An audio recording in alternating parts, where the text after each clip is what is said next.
We're all here. We have quorum. Awesome.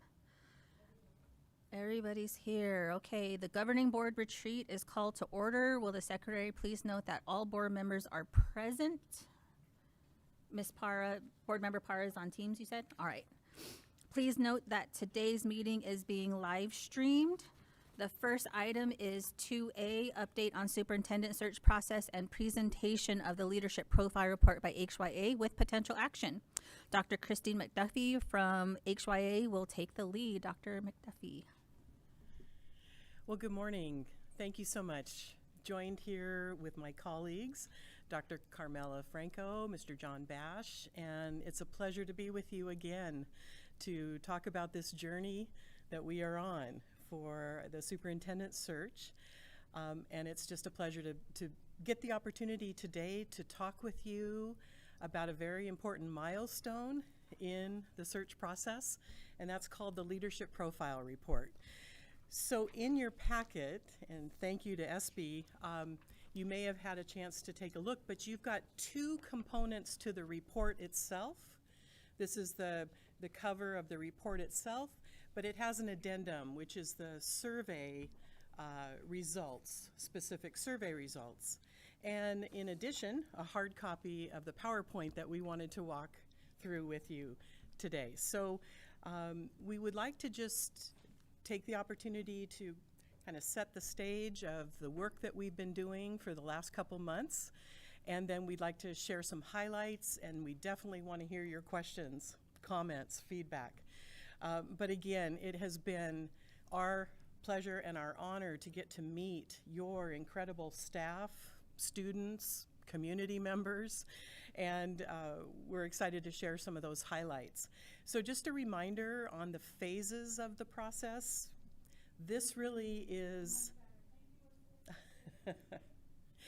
I don't have to start over, do I? Okay.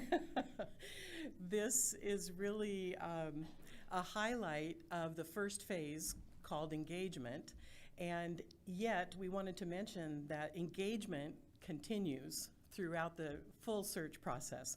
We continue to hear from all of your constituent groups right up through the decision that you make. So, but this is a milestone in the engagement phase, and you might remember this slide from an earlier presentation. This is just a reminder of the various groups that we talked with, and that includes one-on-one interviews, it includes focus groups, and it includes several opportunities in a large forum format also.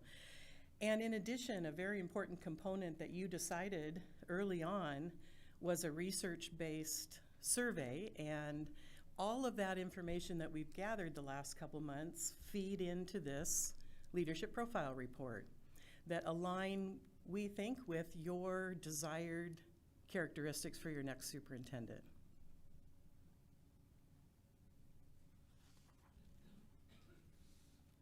Thank you.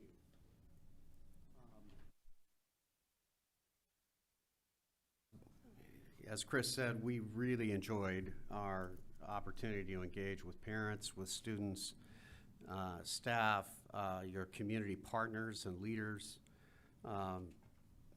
And we'd be remiss if we didn't call out the district liaisons that we have been working with as well. They've made this journey as smooth as possible, and their communication's been outstanding, and they've made us feel welcome.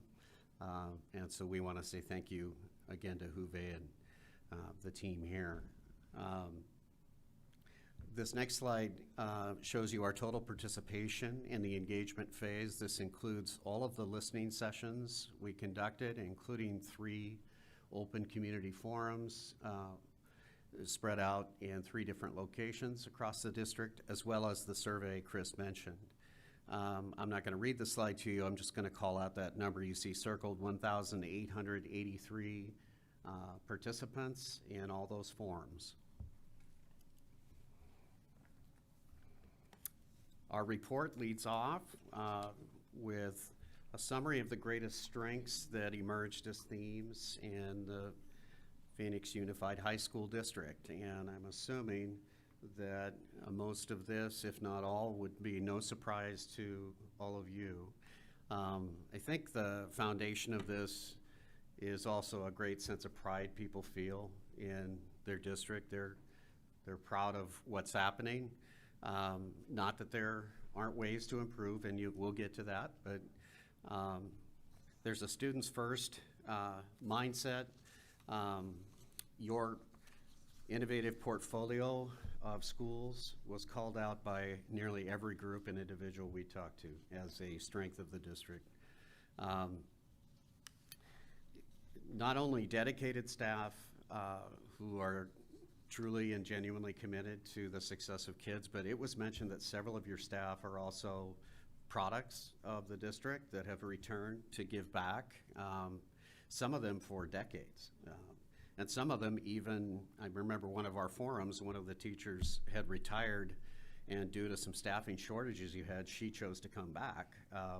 Another gesture of that commitment people have to the students here. Resources, you'll see in the report narrative that we talk about that as both a strength and a challenge.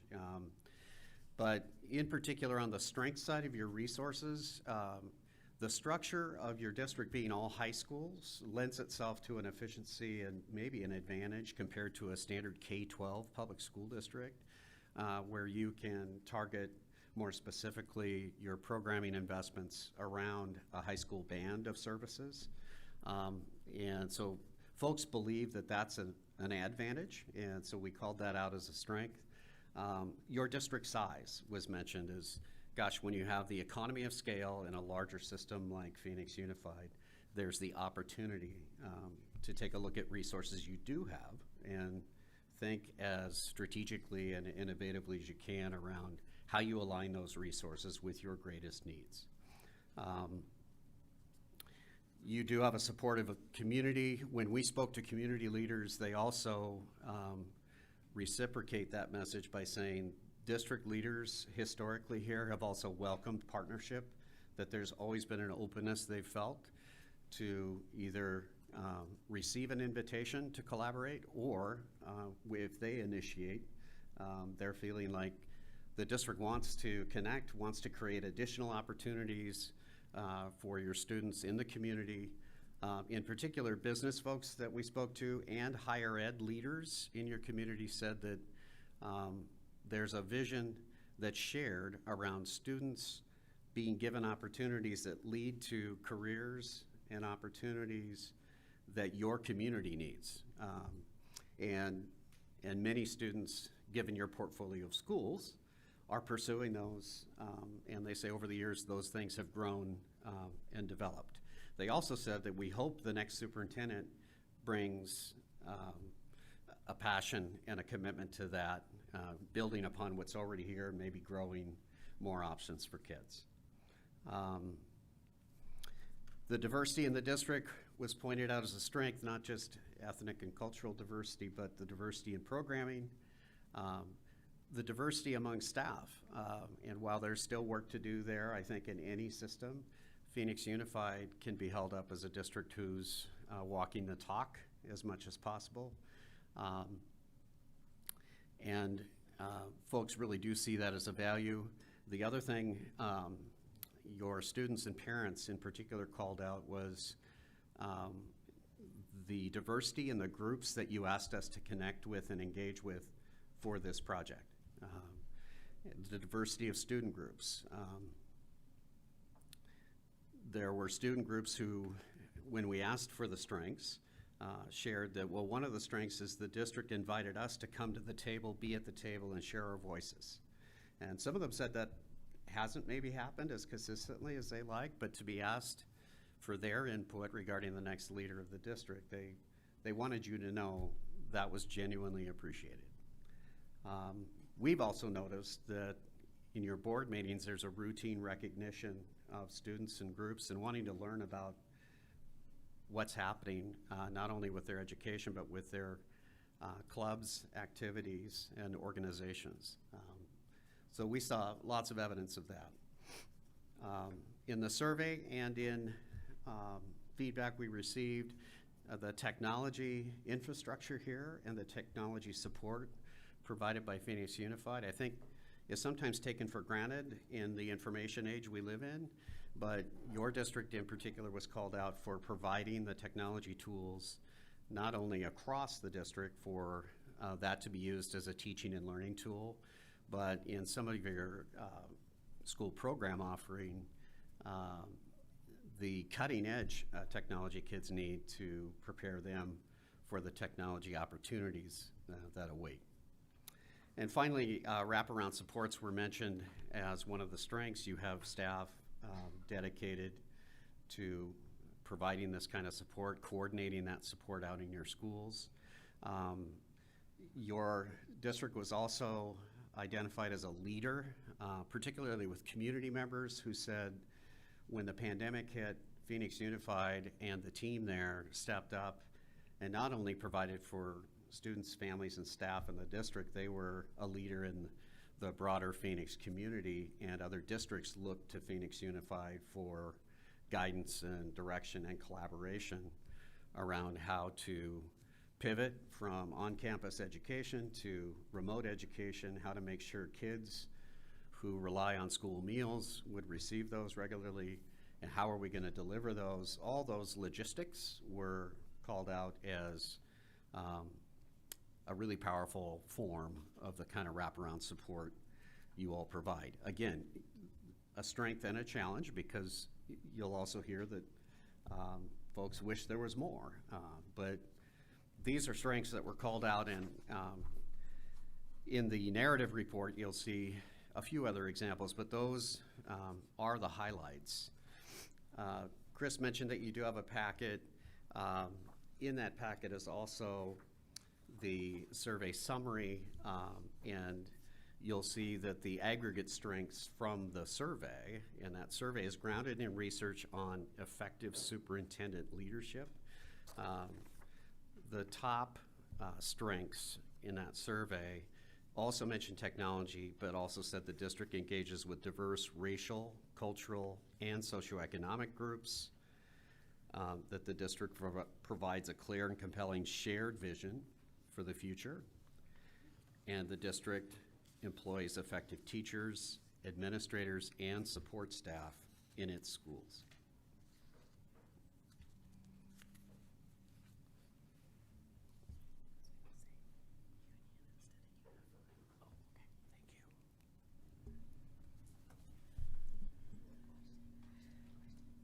Moving on to, questions, sure. Okay, this sounds. Do you want us to, if we have questions, do you want us to wait until the very end? It's up to you. Absolutely jump in as we go. Okay, That's really, great. Thank you. Just really quickly, of course, I noticed that you said we probably know these things, but it is very nice to hear. So I know we're about to go into where we can improve, but I just wanted to pause and say, like, that was really nice to hear, because sometimes when you're doing the work, you lose sight of the progress or the milestones or the positives, and so that was, I'm happy that there are community members and staff and students who are happy with what they're getting from us. So thank you for that part of and we'll see what happens next. Yes, and I have a question too. Yes. Could we get, who were the special groups that were outreach for this information? Yes, we have a comprehensive list of all the groups we met with specifically. We could definitely get that to you. That could have been a great addendum, couldn't it? Note to self. Thank you for that reminder. And welcome. Good to see you. I drew the short straw and therefore get the opportunity to talk about the challenges. And as you know, no district is without challenges. I'm assuming also that these wouldn't be much of a surprise to you either, but these were the most common themes that surfaced across all constituent groups. And just want to share a few highlights. Obviously, the more descriptive narrative is in the report itself, and see what questions you might have for us. But you've been living the first topic, safety, for a long time. Most all districts are dealing with this topic and the challenges that it brings. So we know that it's not an easy solution, but we were pleasantly surprised to hear that people appreciate the focus. We heard there was an appreciation for the pilot program that you launched. There's certainly a lot of sentiment out there to continue that. So again, we know that this will remain a top priority on your agenda for the coming years. The second item, enrollment, also across all constituent groups, just that concern that that trend might continue to decline, and certainly the competition is stiff out there in your community. And so how do we roll up our sleeves and make sure that we're doing everything we can to tell our great story, because you have such a compelling story to tell, and that you work with your feeder districts. And we know all of that is happening, but we just want to emphasize the concern, the angst across the constituent groups about that topic, and want to make sure that remains a high priority focus for the governing board. Staff shortages across the country. So Phoenix Union is not unique there either, and we would just add that some of the comments or sentiments that were shared around that were, are we maintaining competitive wages? Obviously, first and foremost. Are we doing everything we can? Are we aggressive enough in recruitment and retention? And there's all kinds of ways that we can examine that, measure it, and make sure that we, again, are doing everything in our power. We also heard, of course, there are many positions that are left open, and that's concerning, of course, mostly out in the schools. The political climate, again, across the country, and although we certainly have seen communities that are much more politically divided than Phoenix Union.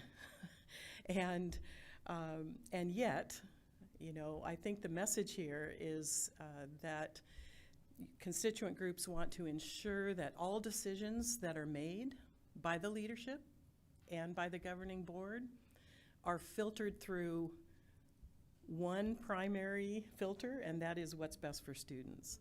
How do we improve student learning? That there are so many outside distractions and noise, isn't there, in your community and across the country.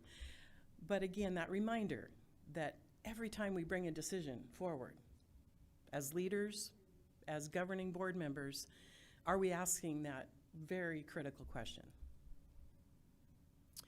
The next one also, with all of the competing interests and distractions, ensuring that our primary mission is always held up first and foremost.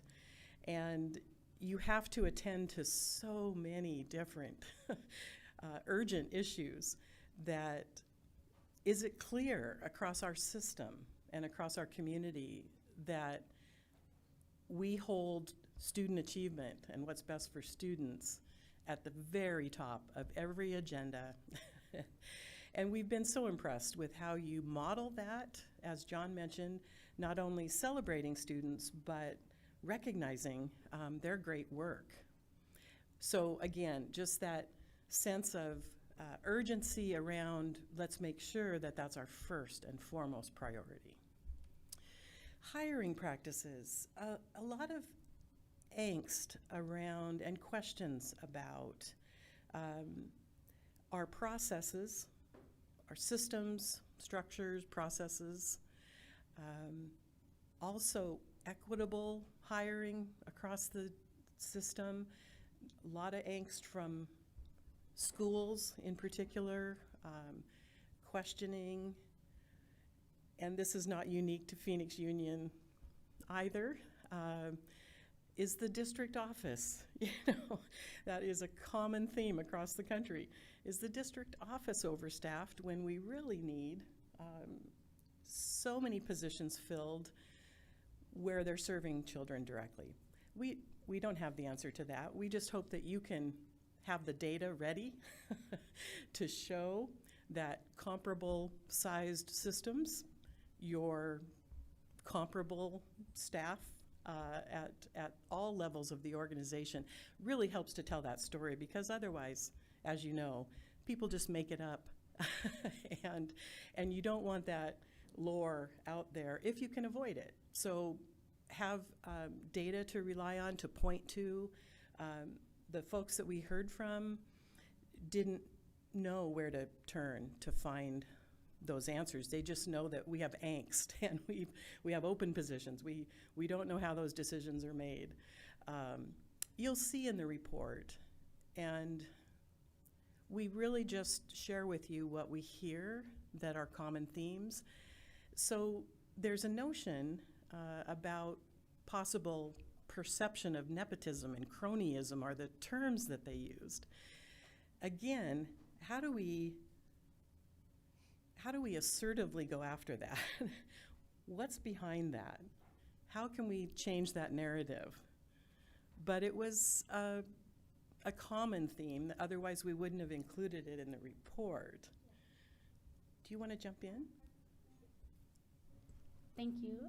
Just for clarification, the three things that, two things that stuck out as you're saying, like, is the district overstaffed and then nepotism, and you're saying it's in the report. It's not specifically in this report. So, like, what I'm thinking, the reason why I'm asking is, like, as board members, if we want to make sure we're listening to our community, and that is a concern of the community, I, Nikita, want to be able to lay eyes.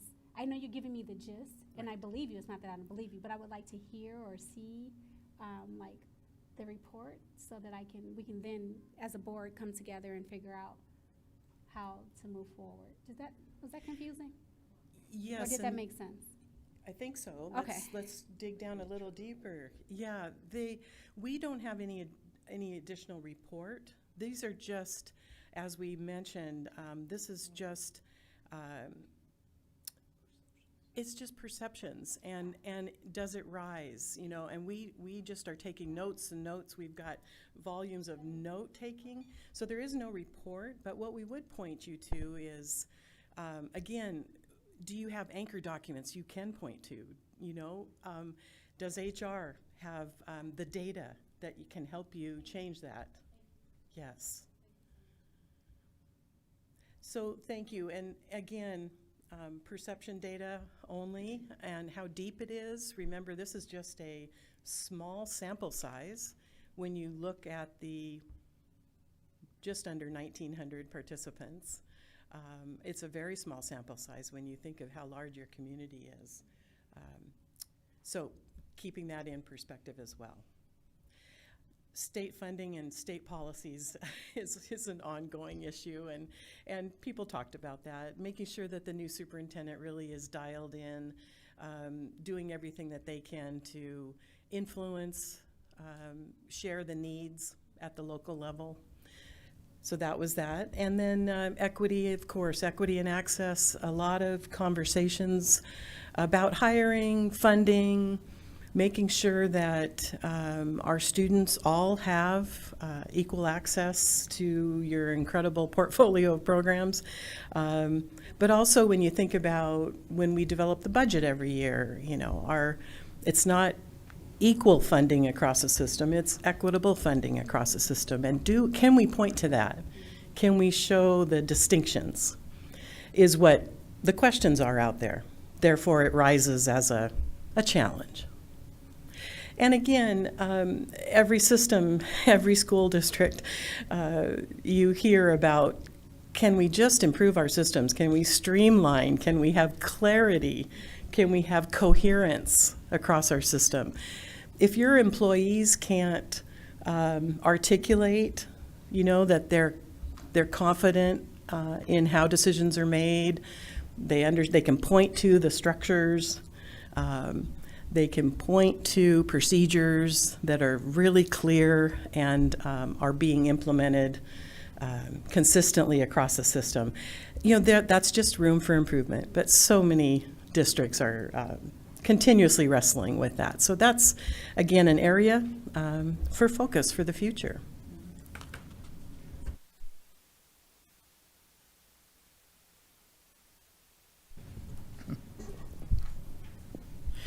Good morning, President Napa and members of the board, staff, and attendees.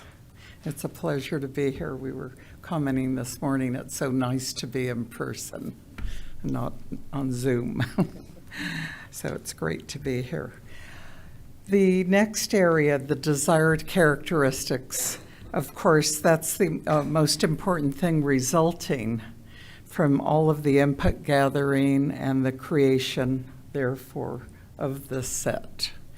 And the desired characteristics consist of the common themes that came up repeatedly during the individual and group interviews, in person and virtually, and during parent community forums, and of course via the online surveys that were completed. And typically it's a shorter list. We have 14 for you. Oftentimes it's 7 or 8. But these were themes that repeatedly came up, and so we view them as all important to include here for you. Now, there were many others that were brought up, but not to the degree that these were. So we'll look at these, and you can see, of course, the input showed that individuals out there, your stakeholders, do not want a big ego coming in as superintendent, and definitely want an individual who exhibits respectful and humble behaviors, that servant leadership, that they're here to serve and not to be served. Okay. And then this is a major, the being visible out there in the community, at events, at the school sites, walking through classrooms. So being accessible also, that they can talk to the individual, that they feel free to, and that the person, the new superintendent, is approachable and doesn't have that closed door policy, even if it's necessary to close the door for meeting, individual meetings sometimes, but that having that open door view. And then, as was underscored by my colleagues earlier, the whole issue that students come first, and that is a driving item. So demonstrating a belief, so someone can say they believe that, but do the actions reflect that? The track record of the individual who becomes the next superintendent, is that demonstrable? Will the references support that? And in this day and time of challenges and difficult situations, difficult conversations, that the new superintendent is someone that leads with courage and inner strength and reflects that, so that everyone in the district, and that includes the parents, community members, officials, and others, has confidence in that individual and knows, okay, there's this rough patch happening, but we're going to get through it. Okay, we believe in the courage of the individual. And everyone is watching a new superintendent to see how they are leading. And along with that, the ethical leadership, the possession of a strong moral compass, the doing what's right, doing the right thing, having a moral code. There was a Crosby, Stills, and Nash song, "You who are on the road must have a code that you can live by," just exhibiting that whole thing. And we're no one will question the new superintendent in terms of that they are an individual that does what's right for kids. Having that track record, and of course that's something that we as consultants are looking at in the recruitment and screening process, but that the new superintendent has a track record of leadership experience, and in particular in diverse urban settings. So someone that's been superintendent in a two-room schoolhouse does not match Phoenix. And you have people apply for that sometimes. It's amazing. But the new superintendent has dealt with the issues, the problems, the successes, has been in there and not afraid to get their hands dirty and do the work with everyone else, as is necessary in urban settings today. And then, of course, with the building of partnerships and the advocating for particular initiatives that benefit your district, having had experience with legislative advocacy was viewed as important. So it is noted there. Okay. The superintendent is the sole employee of the board. And as such, this individual really needs to have worked with and shown leadership in working with the boards, knowing how to take them through the difficult times and make those and lead them to the difficult decision making that occurs. And so just the whole issue of the board runs the district, the superintendent does the daily operations of running, the board sets policy. The budget is a huge issue, of course, for boards. So the individual has worked with boards in all avenues. And then a visionary who sees the big picture, that it isn't a closed view. It's beyond Phoenix Union, and looking at Phoenix Union, that the new superintendent would be able to say, at a glance, here's what we're dealing with, here's what we're going to do, here's what, as a board, as a team, we can achieve. And then, of course, the compassionate relationship builder, it all falls down to relationships in the end, and this individual will have a heavy slate of building the relationships that need to be here to take Phoenix Union forward. And for everyone to feel we're part of a team, we're part of a family. And then having, of course, all the usual effective and collaborative problem-solving skills where decisions aren't made behind a closed door, that input is solicited, especially on big decisions, and just making those rounds of the high schools and other work locations and seeing what people think. May not be what they want as a decision, but at least hearing what's being said and helping the board with that. And then engaging in the work of systems thinking, that's a big thing today. And so someone that knows the puzzle and the pieces that need to be put together to have a large urban district like Phoenix Union operate.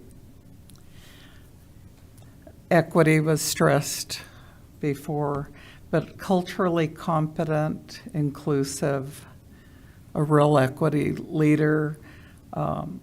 There were disparities that we heard, and some were difficult to hear from students in particular, that they felt there were inequities between high schools, and so, and staff also saying that. So it would be incumbent that the new superintendent be able to deal with that and to make recommendations to the board. And then actively commit to the community.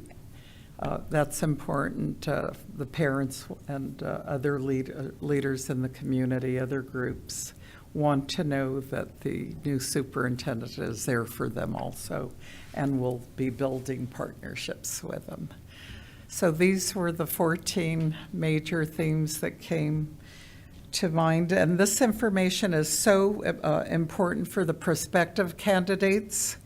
They'll be reviewing it. It'll be posted no later than Monday on the HYA website and on your own website, so they'll get to see this. But it'll let the board, let employees, students, parents, community members know what's valued and what would like to be seen in the new superintendent. I mentioned there are a lot of other things, and those should be reviewed also by the new superintendent and the board. But these, as I mentioned, can be distributed as widely as the board would like. Thank you. Any questions? Madam President, I have a question. So I'm going to blame it on the break. My brain went to mush. Speaking of posting the profile on Monday, can I just get a really quick overview of the timeline? I'm blaming it on the break. If you could just a brief, not detail, like Monday we post. Oh, never mind. Oh, great. Thank you. And we can certainly review that later, can't we? Yeah. Yes. All right, in your packets, to keep us moving, you do have the survey summary document. I'm going to draw your attention to page 5 if you're a visual person and prefer to see kind of a graphic of this. That page disaggregates the highest priorities identified by the groups that were self-selected on the survey. Your certificated staff, classified staff, community members, current or former students, parents or guardians of currently enrolled students, and school or district administrators. And the nice thing about the graphic is it will show you where there's some commonality across groups, and it'll also distinguish, okay, for example, your students prioritize slightly differently, and one of their top 4 desired characteristics was a leader that would provide a clear and compelling vision for the future. Not that that wasn't important for other groups, but the survey prompted folks to select their top 4. So in making those choices, this is simply a prioritization of those effective characteristics of leadership. So on the slide, I'm not going to read each slide to you, but I will call out that you see some alignment between, on this slide, students and community members,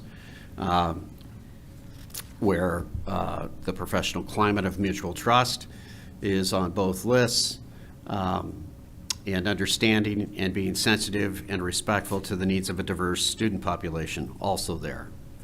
If I go to the next slide, these 2 groups, parents, guardians, and classified staff, again, you'll see some overlap here, but these lists represent the top 4 desired characteristics from the survey identified by these groups. Okay.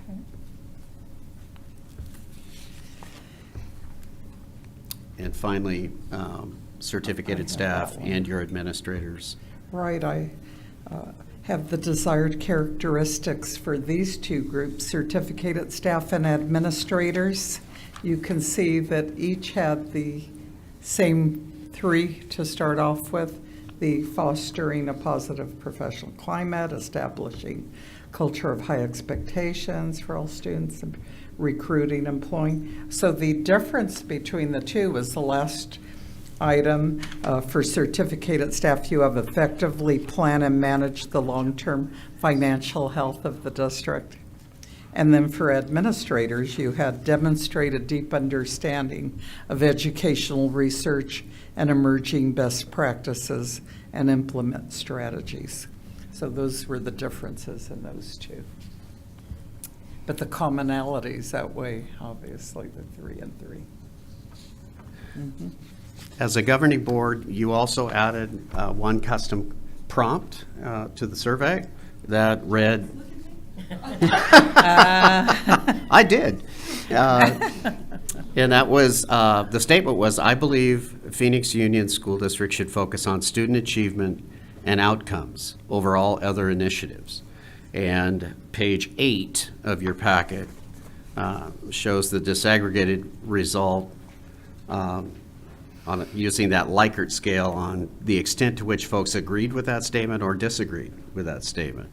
And our view, we just simply quantified those who indicated they either agreed or strongly agreed for each group. The aggregate result there was 71.2% across all groups agreeing with that statement, and between 64 and 83% agreeing in the breakdown. So very strong agreement with that statement across your groups. And in this regard, just over 1,500 people participating.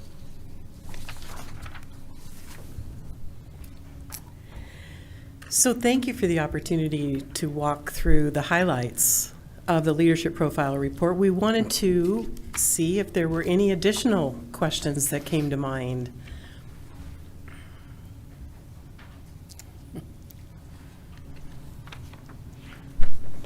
Board members, any other questions? I got a question. I don't think my mic's working though. On page 7, I can see the leadership profile analysis breaks out, by percentage of each group, the responses each row to the top 4 for the leadership profile details. One thing that stood out to me was that for current, former students, parents, and parents, understand and be sensitive to the needs of diverse student population was the top priority, but that didn't fall in the top 4 for any of the staff groups. And I just wonder how do we call attention to that conflict and make sure that the next superintendent is aware that, sort of management and, the other, fostering a positive culture seem to be the most important part for our staff and for our parents and students, is really understanding the diverse needs of the student population as their top priority. And So if you look at page 5, the blue column, or the blue highlighted categories, I think are the top 4 for each group. But then if you go to page 7, it breaks out the actual percentages by each group. So you can see that for our students and parents, their top priority is making sure we understand the diverse needs of our student population.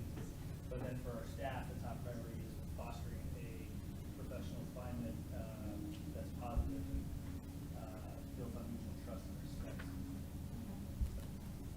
Just highlighting the top concerns for each group, I think is important. Yeah. And those will be our discussions with the candidates. Again, this report will be so important to them as they prepare to apply, as they prepare to interview, and but pointing out that distinction. Thank you, Erin. That would be helpful. like many perception tools like this, it is absolutely in the realm of expected that this will stimulate more questions as well. And often systems will use information like this to dive deeper into questions that it generates, particularly if there's a potential concern or some dissonance. The other way that we sometimes use this tool is during the transition phase that we've talked about in our process, when we meet with your selected superintendent and the governing board and review what we've learned, this will resurface. And the question for you as a governance team and your selected superintendent will be, what does this suggest in terms of any next steps, both for the transition activities that you'll plan together and perhaps for strategic planning or goal setting, for the district. So any final questions? No questions on the leadership profile. I do have questions on the timeline. Is that something that we can ask now? Of course. looking at the finalists, when the finalists visit the district, there's a board interview, community involvement, and we're identifying the top candidate.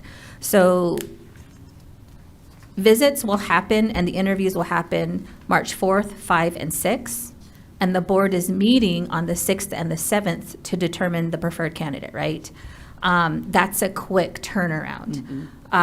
For the visits and the community feedback, what tools are you using to capture that? Is it anonymous? And will the board have access to the raw data? I'm assuming y'all aren't going to summarize. There's not enough time to analyze. So how will the board get that community feedback information? Thank you. Excellent question. And what we have found to be very successful is just using a simple Google form that is available to all the constituent groups throughout the day. So it's a very full day, first of all, and we're exposing them to as many different constituent groups as possible again. And then that live document is available throughout the day to the governing board members so that you can kind of keep up on what you're hearing throughout the day. You may want to be present for some of it, but we typically conclude the day with your final interview with the 3 or 4 or 2, whichever number we land on, finalists. But again, throughout the day, the board can stay up on what are you hearing? What are the constituent groups saying? And we just focus out a simple form of what did you find to be, strengths or assets about this candidate, and do you see any concerns or do you have further questions about this candidate? So again, it's pretty simple and easy to use. Another question, and probably this is just logistics for PXU leadership, but have we identified, March is coming up fast. So have we identified which communities we're visiting, which campuses, et cetera, et cetera?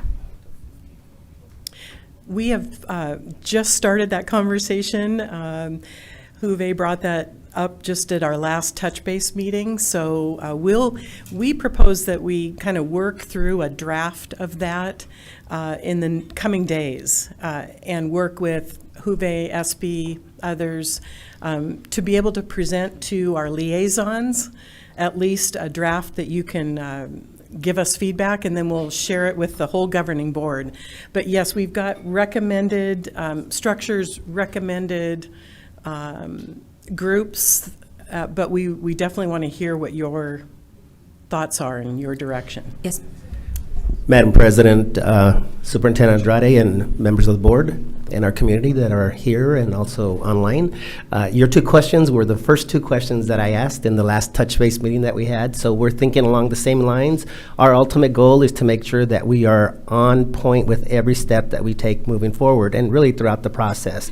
So we have scheduled regular meetings. We'll add on additional sessions just to make sure that you're getting appropriate timely feedback in regards to process, to make sure that we are doing everything as best as we can with the timeline that we're working with.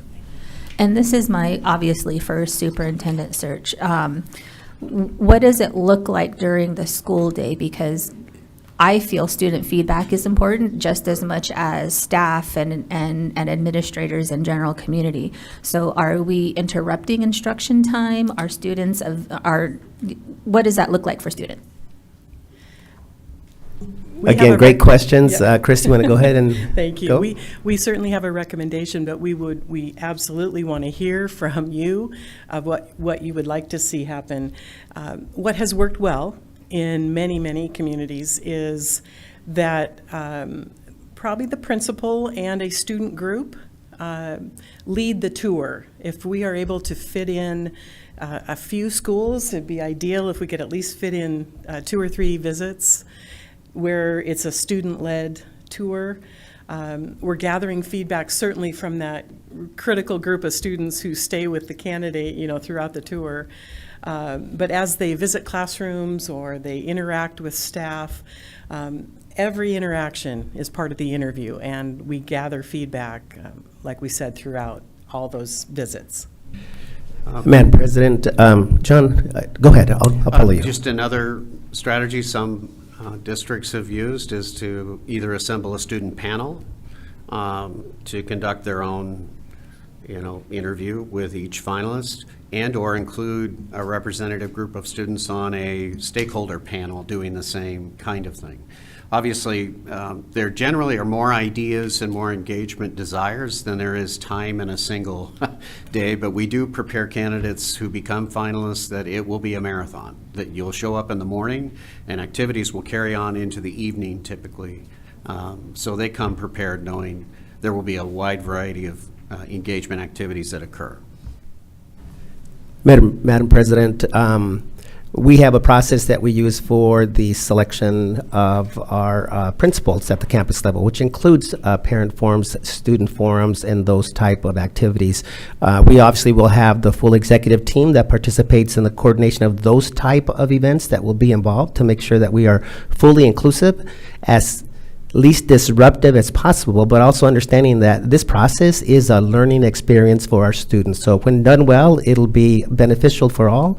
And as we heard earlier, our students have truly been very, very appreciative of their engagement so far in this process.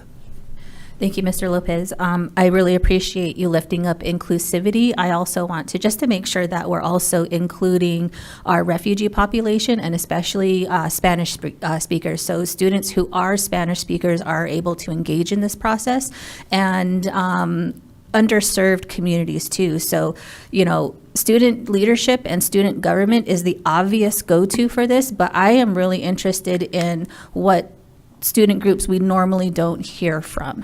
I know that I was not in student government, but I would have liked the opportunity to participate. And I think that's where we need to focus on, is making sure students have that opportunity if they want to engage. And I understand too, students, engagement, all of that. So hopefully we can get a good cross-section. Thank you so much. Any further questions? All right. Do we have any else? Thank you all so much. We'll be in touch soon with next steps. Thank you. Okay.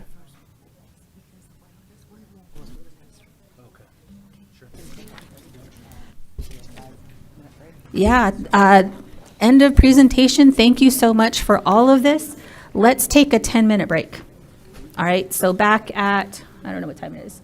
10:10. Thank you so much. Huh? Sure. Do we need a motion to approve the report? It was an action item. That was a potential action. Eileen, or Lynn, do we need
Test. Testing. Oh, awesome. I know. So let's come back now. We're 3 minutes past where we said we were. But the next item is 3A, team building activity. I think we're all back. Ms. Andrade. Well, good morning, board. You're going to get to see Ms. Andrade, the teacher, for the next 15 minutes. I have multiple skills, and today I'm being a teacher. So I want to start off by wishing everyone a happy new year. Happy 2024. I hope you had a restful and rewarding and refreshing break. The new year is always an exciting time for us. As educators, we get 2 New Years. We get July 1 and January 1, and both are times for new beginnings. I love the new year especially because it's a time of new beginnings. It's spacious. There's the whole year ahead of us, and it's filled with possibilities. But it is also, if we're being honest here, a space where hope of all these possibilities can also meet ancient distrust of our past patterns and our ways of being. And so January does mark this new year and this new beginning as a board and as a district, and for you as humans.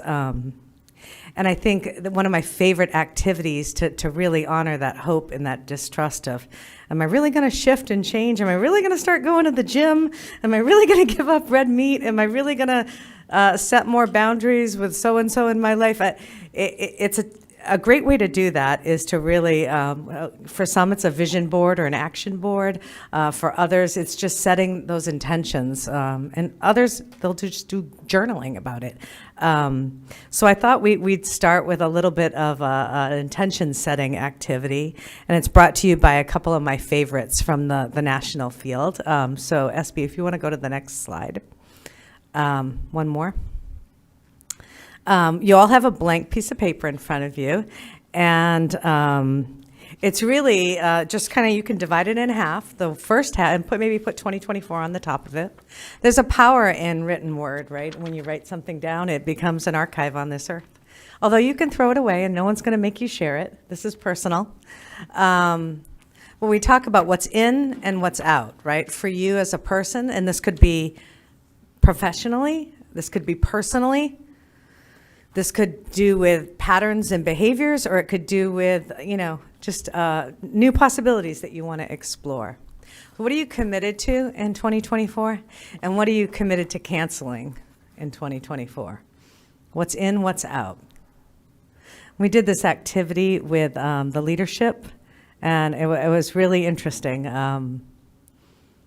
of the similarities and the differences that popped up. Are we going to do a share out? Only if you want to. So I would never make someone share something they're not comfortable with. This is a personal activity, but I will take shares.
Let's go ahead and take another minute.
Okay, anybody willing to share either a commitment or a cancellation?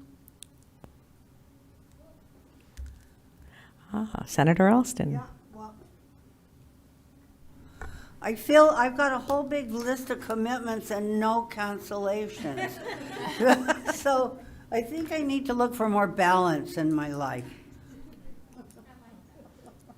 Thank you. Who else can share? Yeah, I'm the same. I have a whole list of commitments and cancellations, and I'm looking at my list, and these are like things that I'm working on with my therapist. So this is really good. But top of the list is just family, like balancing, like Senator Alston said, trying to make sure that I have quality time with my family, journaling. And one thing that I committed to last year that I really didn't attain was deepening my female relationships. I don't see my friends as often as I would like. Cancellations, procrastination. I tend to, push things until like they're on fire. I'm very food motivated, but this next coming year, no food that comes from a drive-through. So if the Payway has a drive-through, I'm not going to that one. So I'm going to go to the Payway on 7th Avenue or 7th Street and Glendale. Negative self-talk and ideation. That's one thing where I cycle all of these things, and getting outside and walking. That's something that really helps me. So that's a commitment, was walking in nature. So yeah, attainable goals, and I have a whole list of attainable goals too. Okay, I'm done. Anyone else? Who else?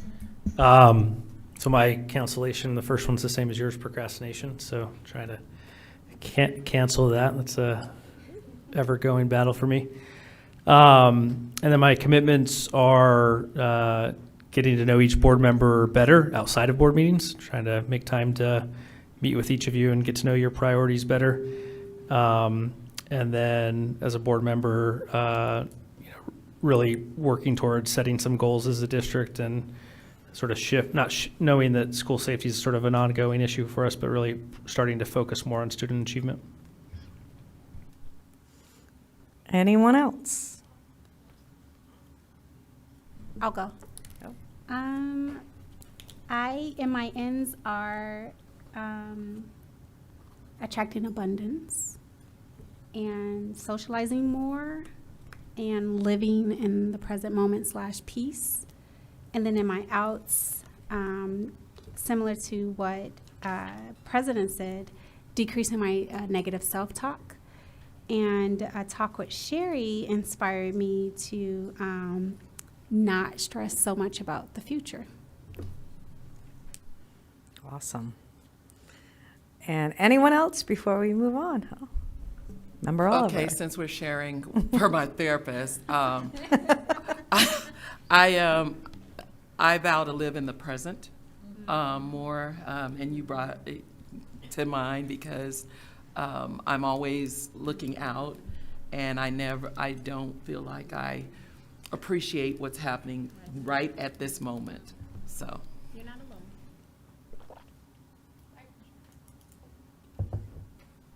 So I do this exercise every year, so I already had my notes over here. So for 2024 for me is to continue my daily meditation, gratitude, and journal practice, get regular movement and exercise, improve my communication. I think it's important that we listen to learn and understand and see each other rather than to respond. Nurture relationships that feed my soul, increase quality time with loved ones, be kind and empathetic, practice non-judgment, be present, spend more time in nature, and I really want to nurture creativity this year, read, write, reflect, and share. Out, negative self-talk, another topic I think we all kind of spin that way.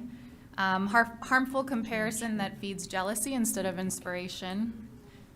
Stretching myself too thin, saying yes to everything and everyone, moving too fast, people, things, situations that no longer serve me and are a drain on my energy, and perfectionism. Nice. I spend a lot of time on this. So as I was listening to all of your commitments and cancellations and reflecting on my own as well as each other's, there's a lot that we share. I too am committed to more family time, more exercise, more trusting, and letting go of the doubt, the fear, the negative self-talk, fast food as well. And, really just putting your self-esteem in the hands of others. So standing tall and standing proud. So I do this activity, and I want to kind of make a quick commercial break for, I just got to give her a shout out. Her name is Nidra Glover Tawap. And she is amazing. If you can follow her on Twitter. I don't know her, but I love her. And she just drops these little nuggets of wisdom that's just enough to digest for your mental health throughout the day.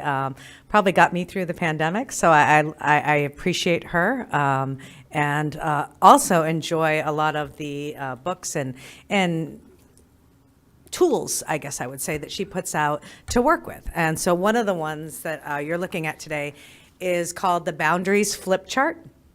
And it's just filled with interactive activities to do, obviously if you're a therapist or maybe with your therapist.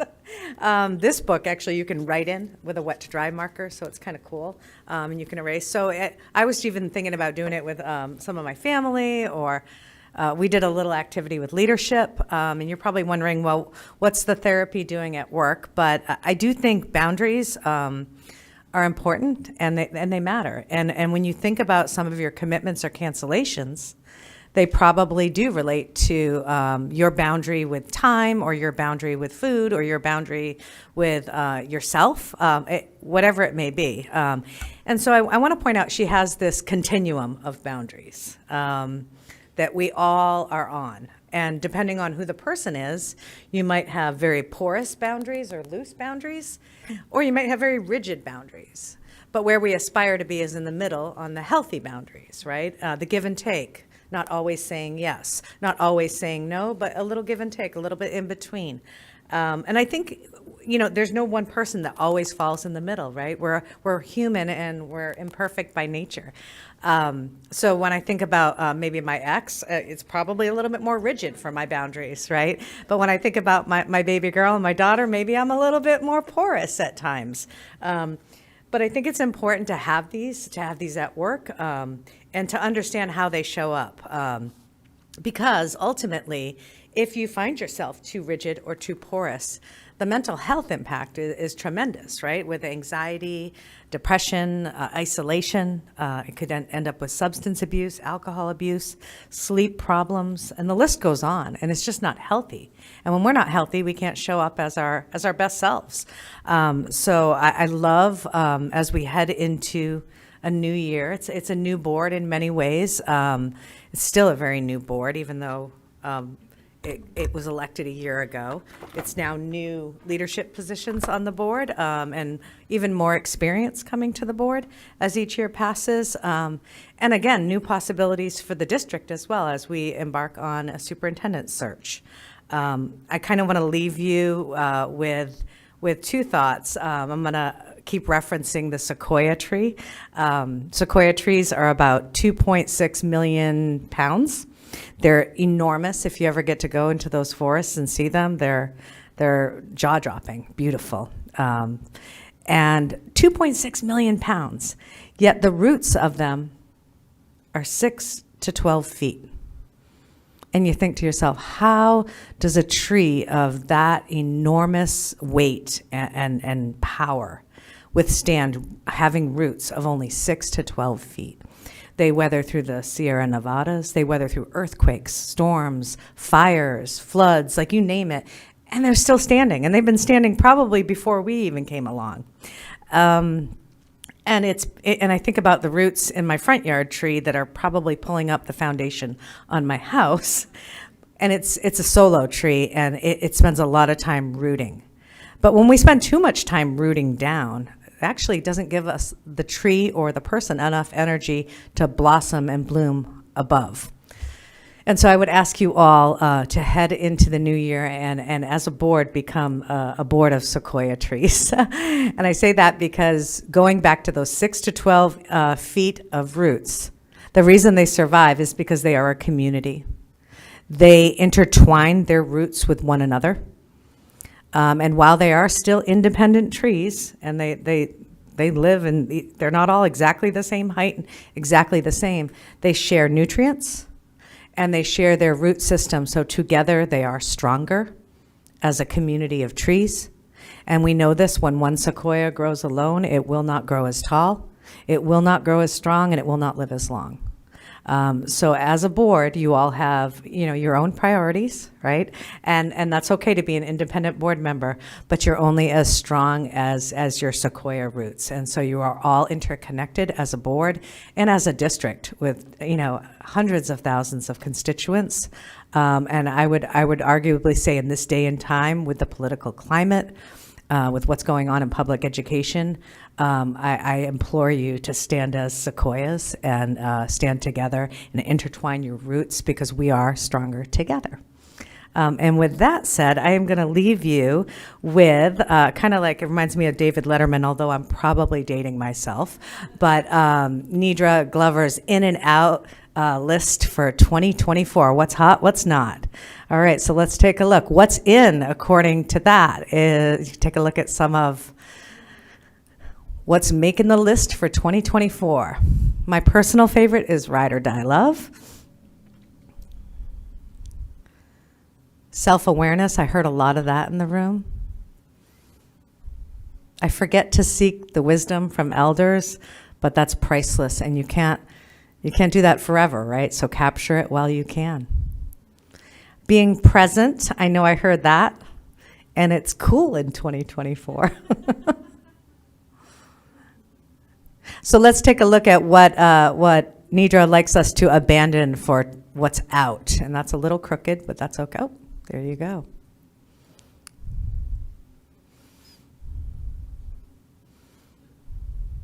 I heard someone mention, I think it was Stephanie, about judgment and being less judgmental, listening to understand, so that judgmental energy is out. I know, I'm like, does she know I'm only 5'2"?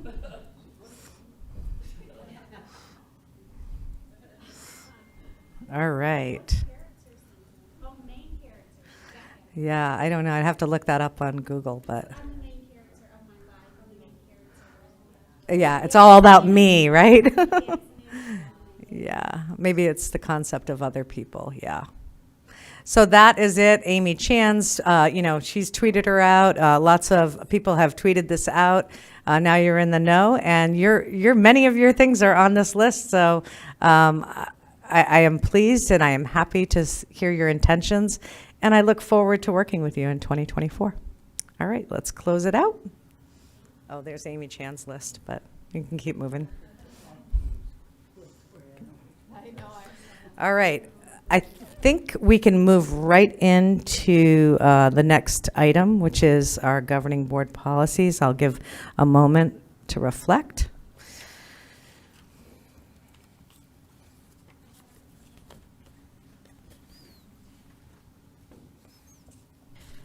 Yeah, the next item is 5A, discussion of governing board professional development and governing board policies, BIB and BIBA. Ms. Andrade.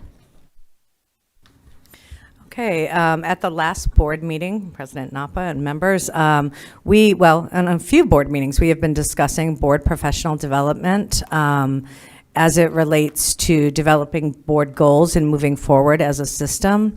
And again, we've had a few hiccups along the way. We've heard from the council, we have heard from school board partners, and we've also had a lot of independent and individual professional development. So in this time, we thought we would start with policy around governing board professional development and set some solid policy that is transparent and that everyone can live with and agree with.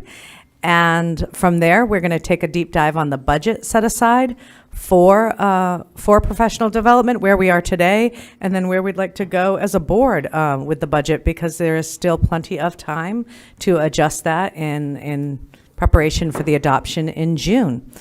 So with that said, you should have a few documents in front of you, but primarily BIB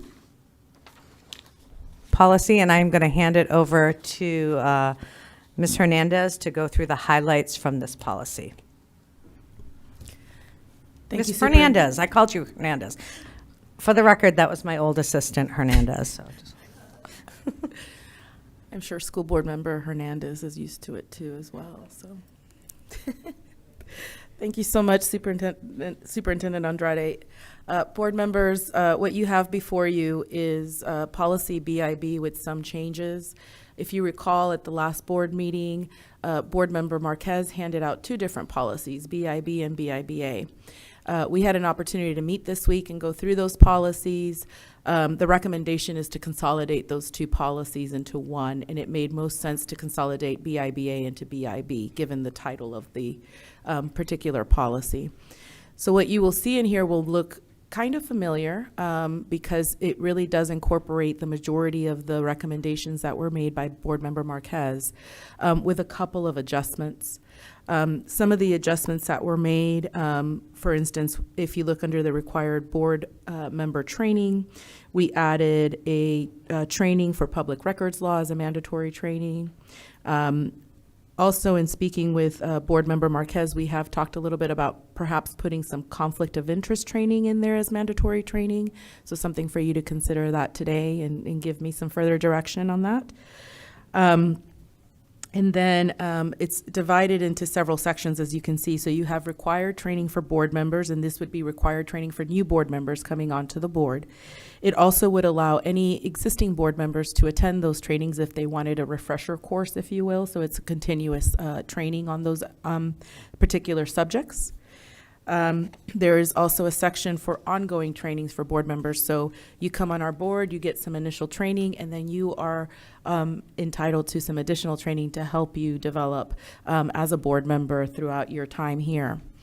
In addition to that, Board Member Marquez had added a rating scale. I have left that rating scale untouched. That is on the second page where it says professional development quality. And then finally on the budget, we did make a couple of adjustments there. We took out the portion that talks about specific amounts. We didn't want to tie your hands to any specific minimum or maximum amounts, given that we don't know what our appropriations are year to year. But we did add provisions in there that you will be presented with a budget on a yearly basis that will highlight what your budgetary amounts are for these ongoing trainings and for your conferences and workshops, et cetera. In addition to that, we added some language in there that ensures that whatever trainings you decide to attend with your prorated share that is going to be designated to you aligns with what the board's values are, the board's goals. So you don't have anybody going to anything, right now you are all, you have a lot of common ground, you have a lot of common beliefs. You may have somebody that comes on the board that may not have those same beliefs, and I don't know if you want somebody going rogue and going to trainings that really are not going to be helpful for the district and what your mission and your goals are. And so we wanted to make sure that those things would align with whatever trainings are going to happen. And then, of course, the other provision that I just mentioned that's added in here is that you all will receive a prorated share of the amount that is allotted to the governing board as a whole. So your governing board budget, and Ms. Celaya will go over that in just a little bit. You get a total amount, and then within that you have some subsections, whether it be total board PD or any other professional services, legal services that you may engage as a board as a whole, but then you would have individual amounts that are allotted to you as well. Does this include is going to board conferences like ASBA and CUBE, does that fall under board development as well? Yes, that would all be under there. Okay, thank you.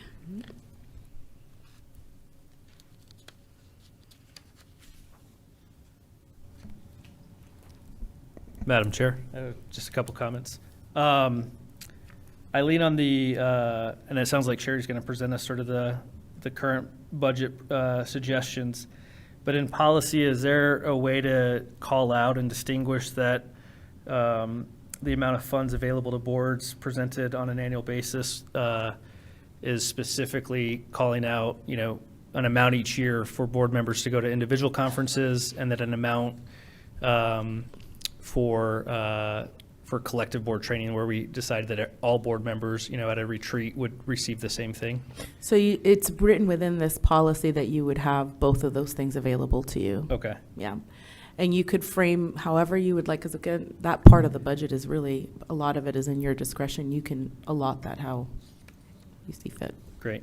And then secondly, we talked earlier, I know it might be redundant, but I do think adding a sentence somewhere in here to say that board members, a sort of instruction to future board members and even myself, that board members should avoid accepting scholarships for these types of activities to avoid any potential conflicts of interest. I think that would be helpful. So what we could do is say something along the lines that the funding that is available to you is where you first look at, and then if you have any other opportunities, you would discuss it with your legal counsel or something to that effect. Or something to encourage board members to ensure there's not a conflict of interest. Yeah, we can sure do that. Thank you. Mm-hmm. That's all my Madam questions. President, Aaron, if there's ever a vote about who has been your favorite president, you better look at me, because this was the last thing I did as president, was make sure that this was your baby, okay? All right, thank you. No votes, no favorites. Ms. Fernandez, I see here under budget, the last line is that board members who attend trainings or conferences shall provide a verbal or written summary to the board on their experience and or findings from the experiences. I don't see anything in here about justification of trainings. Was that talked about? Like if I want to go to a training, I feel a fiduciary responsibility to the public and the district. I've attended trainings, but I haven't had to justify the travel or the expense. Mm-hmm. So if you look at the very A, B, and C, those are actually existing within your policy, BIBA. The reason it's highlighted on this one is because it's new to BIB.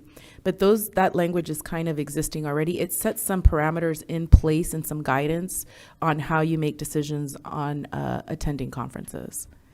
And again, throughout the policy, I made sure to include language that says that any trainings are going to be in line with board goals. Thank you. Go ahead. So I've usually approached my professional development as to the point that Clerk Marquez made. I usually either pay on my own personal dime, or I go to somebody to, support my going to the conference so that I don't ask the district for money. That's how I've done it historically. So now you're saying use our taxpayer money for us to travel and go to conferences instead of. So that you could get yourself into a situation where if you, for instance, have a third party that pays for your conference or pays for a trip for you, and then that organization comes before you to provide services, you may be conflicted out of being able to vote on that. So Oh, we're well, trying that's to. not what I would, that's Right. not what I have historically experienced. It's just been Right. someone who is like, whether it's the association Mm-hmm. itself, and I'm speaking specifically, it's the National Association of Latino Elected Officials, where they would pay for me to go. Right. But I either usually would pay for myself. But I kind of try to find before I come to the district. So now you're saying come to the district first before anything. That makes sense what you're saying, Stephanie. My thought process is that I'm not misappropriating public funds by saying, hey, public, please pay for me to do this. I'm saying, hey, my constituents, I want to be the best board member I can for you, and this conference is going to teach me A, B, C, or D. And so that way, that's how I've always viewed it, versus I'm just wasting public I've been funds. attacked for the latter.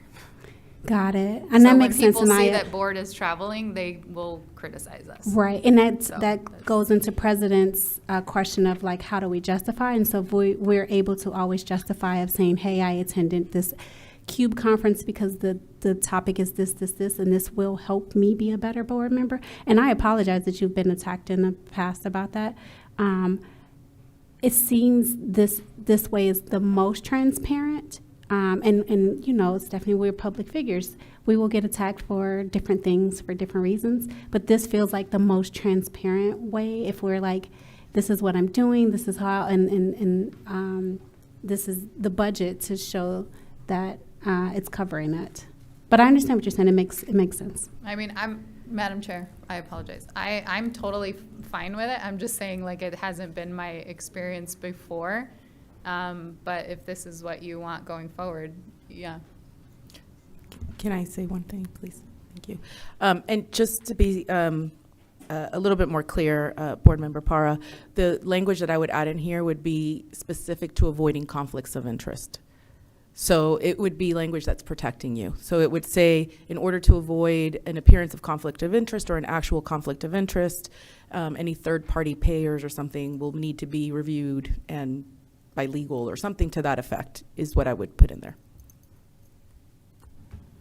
Madam Chair, just to respond to Board Member Pata, I think the language we're recommending that gets added is trying to create some leeway, but also some guidance to say you should avoid scholarships for these types of activities, but not shall, because I think there is discretion here between, NALEO conference and dues, but then, thinking about like ASBA conferences and dues, they might at some point in the future pitch us on services directly to the district. So, like I went to the local progress conference, but I don't ever foresee local progress coming before the board for services. And so I think there's some judgment still on board members to decide, when should I accept a scholarship from an outside organization to save taxpayer money? And when, should I think about professional development that may at some point in the future come before the board as a service? Board Member Hernandez. I'm getting confused, honestly, in this whole conversation. So I just asking as a clarifying question. As a single mom, because I'm seeing this board should not pay for the travel expenses of spouses, family members, or other persons. Makes sense, right?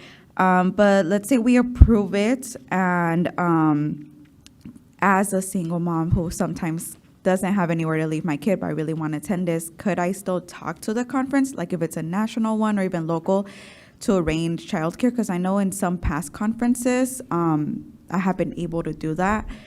Would that cause conflict of interest?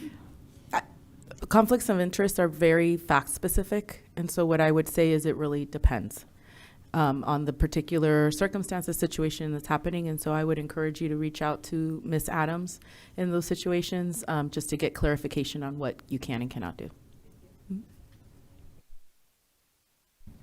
Madam Chair?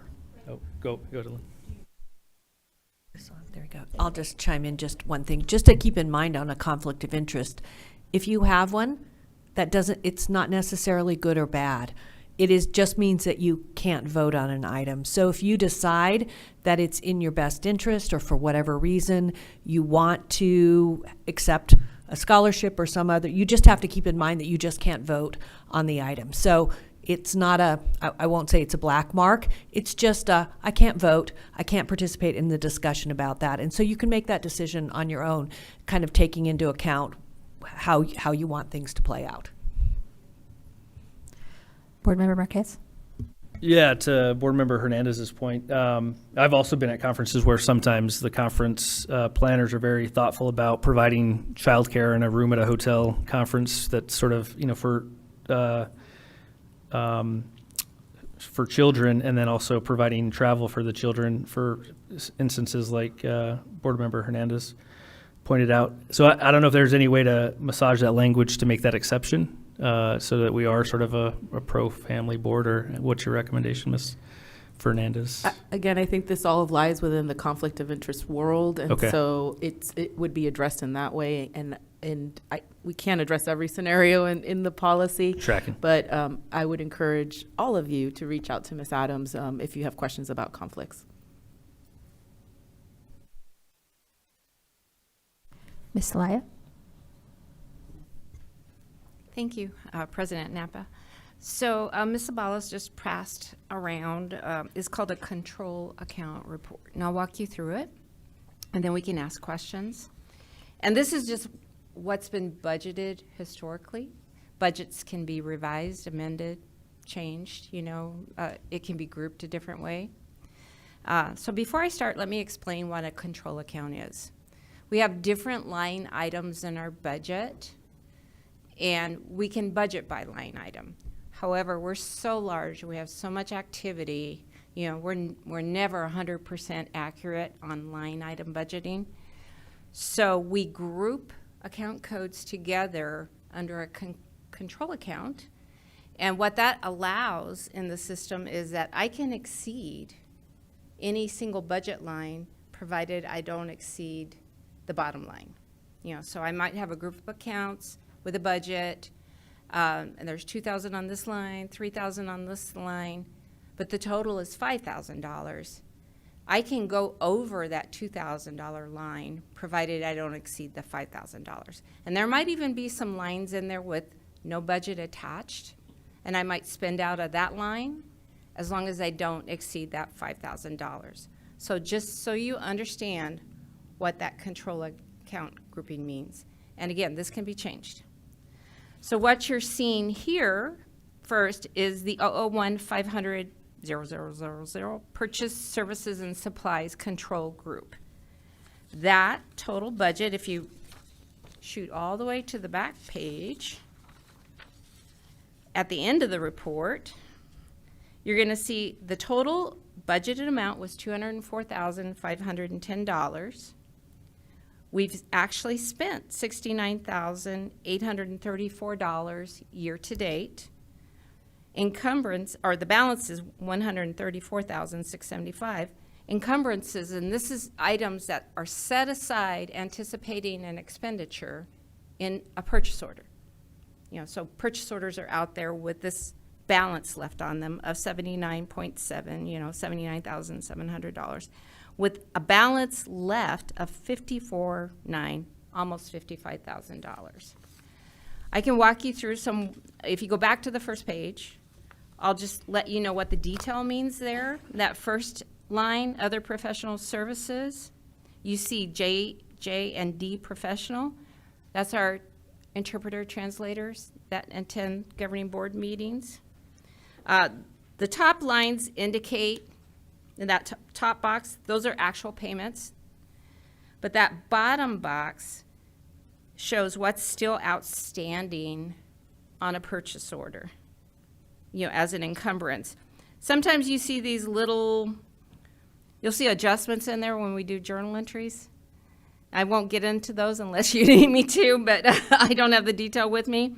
But sometimes you might see where, we charged it to the wrong PO and we need to move it to another PO. Ms. Laya, President Napa, I would say that paying attention to that top line as you move across other professional services. So again, for each of the categories is important because, again, yeah, there's translation services in there, for example, but there's also HYA. And we know that, well, we hope that we won't use an HYA every year, right? Right. Okay. So again, that could lift up amounts that could go into another category. So these categories, again, are just historic, but as we move and shift, this is where we want to make sure we get it right as we head into July 1. Thank you. And you're absolutely right. I think HYA is an anomaly and that we absolutely could add that $35,000 back as capacity as we move forward. The next little box you're going to see is legal services, and that's our payments and outstanding balance, on encumbrance to our attorneys. And we're using a couple of firms in here, Barron's and Blonstein and Osborne. The next is technical services. We got some supplies in there, you see down there at the bottom of the page, and of course, it looks like we've been pretty conservative with that. Not a whole lot in supplies. If you turn to the next page, we see a little purchasing card chargeback. That was something done on one of our P cards. I'm not sure exactly what it was, but it's small. You're going to see warehouse supplies. I don't see anything ordered from the warehouse. But then you see dues and fees down there. And that, I see two entities, ASBA and GuppyMac for those. And so that's going to be your annual fee that we're paying to those two entities there. And then you come down towards the bottom of the page, and you're going to see right that last line, employee training, professional development. We only have 7,000 budgeted there, 72. That can change, but under the control account code, it doesn't have to sit there. But if the board would like to see it reflected a different way, we can absolutely do that. And I would also say that this is the actual conference registration. If you had an airline ticket or travel, that's on in a different section. So this would be conference, and would it be hotel as well? No, I don't think so. I think it's just the dues and fees at Just the that point. conference, okay. Mm-hmm. If you go to the next page, there's more ASBA, another P card. And then you're going to see some reimbursements for some travel to board members that already has occurred, and that's where you're going to get, unless the board member actually went through the travel agent, we're going to be reimbursing them, I believe, for the hotel too. But we do have a practice here at Phoenix Union that I guess started maybe about a year ago, where we have a travel agent on board, and we will book through a travel agent if you prefer that we do it that way. And then we have a blanket purchase order to the travel agent so that you don't necessarily have to come out of pocket for the hotel. It is really nice to use that for out-of-state and out-of-country trips, especially out-of-country, because if there's any challenge, especially if it's during a break, the travel agent takes care of it for us. They know of travel advisories, so they can inform us, if we're about to book a trip to some place we shouldn't be going.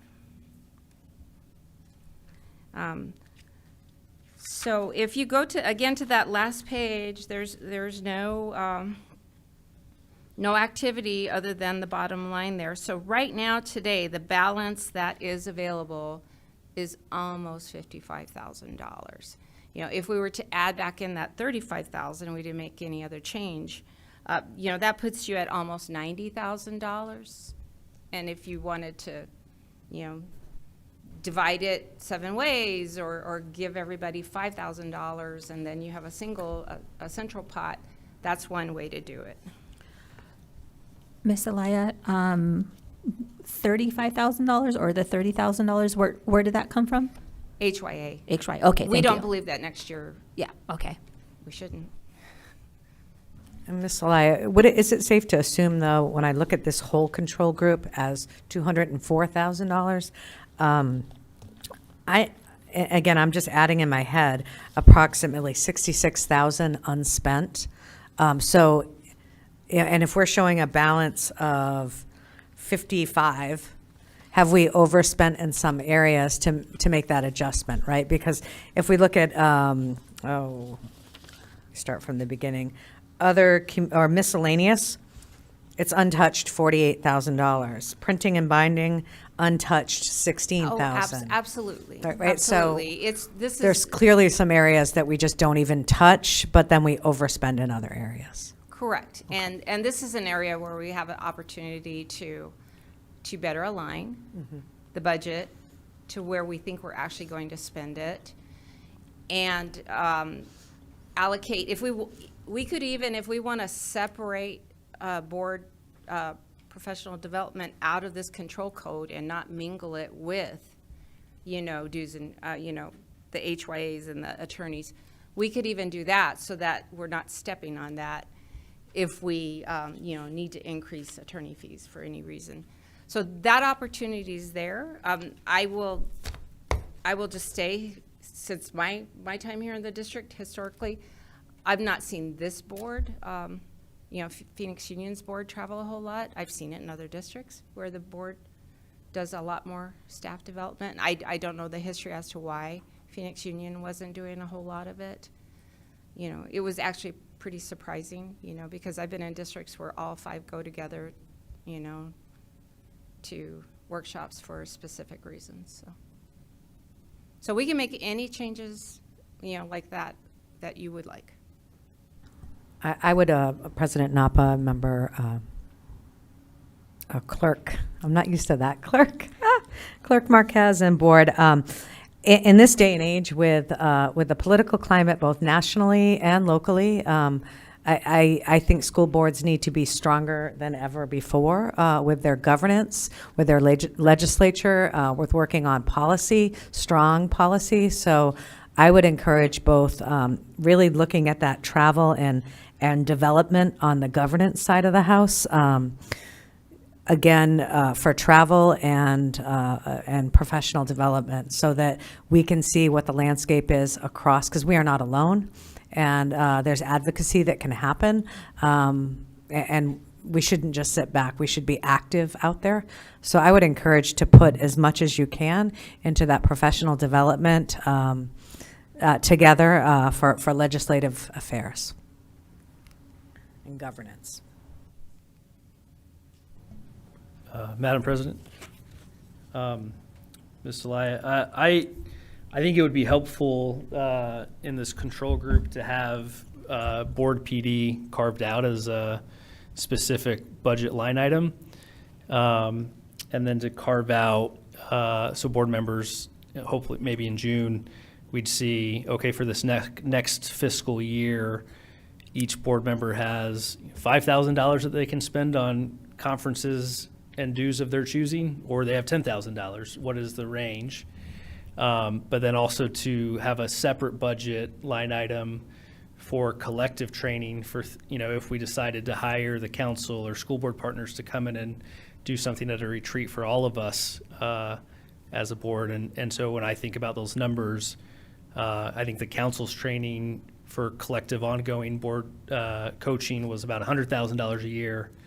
And then if each of us got $5,000, I'm not good at math, but 5 times 7 or 5 times 10, $70,000. So very quickly our PD budget could become a very, large part of our overall board budget. And just want to make sure that we're clear with sort of, based on, the superintendent and your recommendations financially each year, what are the left and right limits of how much, is acceptable based on our other financial needs for us to go out and, go to different conferences, in Washington, D.C. or wherever they might be spending-wise. I don't know who this question is for, but I've done a couple, maybe 2 conferences since I've been a board member, and I literally have no idea.